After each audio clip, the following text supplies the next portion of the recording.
After imploring Hamlet to murder Claudius, well, he says to revenge him, which we'll open up a little bit later.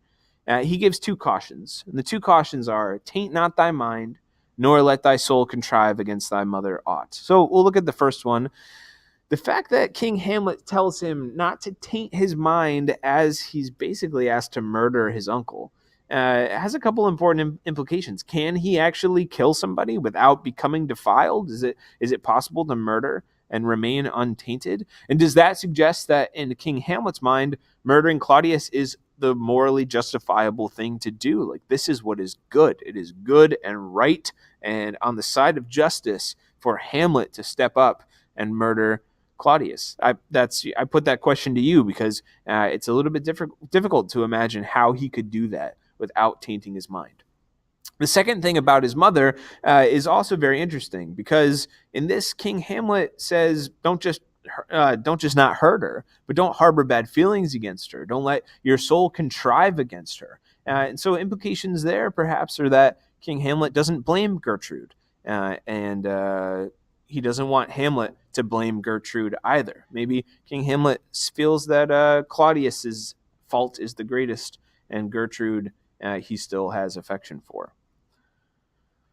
So Hamlet's response to this is varied, but as he is kind of initially processing this in front of everybody, Horatio and Marcellus, he says, here's what's going to happen. So he says, here as before, never, so help you mercy, how strange or odd some'er I bear myself, as I perchance hereafter shall think meet or fitting to put an antic disposition on, that you know aught of me. Hamlet swears these men to secrecy, says don't tell anybody anything, don't give out any hint that you have any sense of what's happening. And he says, look, in the future, I'm going to be acting oddly. I'm going to be putting on, he says, an antic disposition. And he says, in the midst of that, I don't want you to give any hint that you understand what I'm doing or what I'm about. Right? So this antic disposition thing essentially means that he's going to act like an insane person, which is a good question to consider, right? Like, why would it benefit Hamlet to act insane? It's a question I'm going to ask you guys to consider in a response here.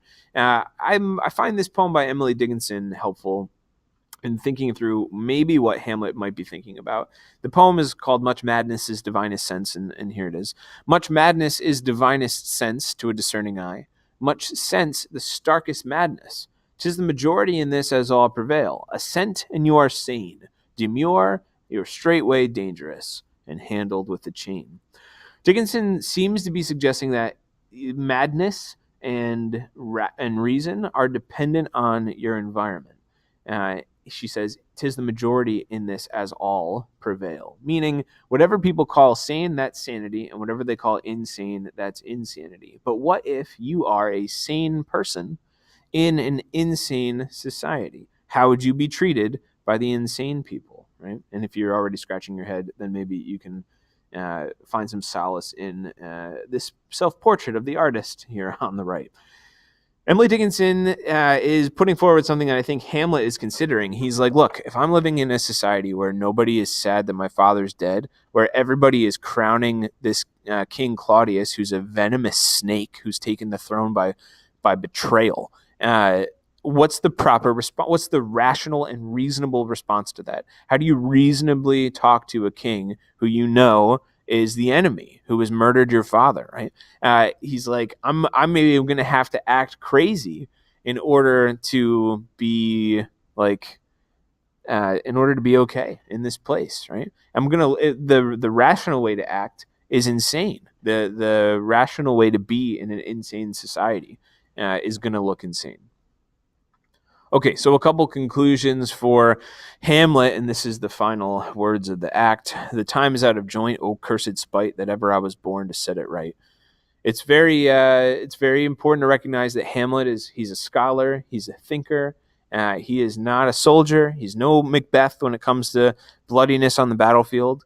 And so he immediately feels the weight of this burden, the weight of a burden that it's up to him. It is his responsibility. He never asked for it. He wasn't looking for this chance. He's not even, we'll see, particularly excited about it, but it's placed on his shoulders that he has to set it right. He's the only one who's going to be able to make what is wrong be right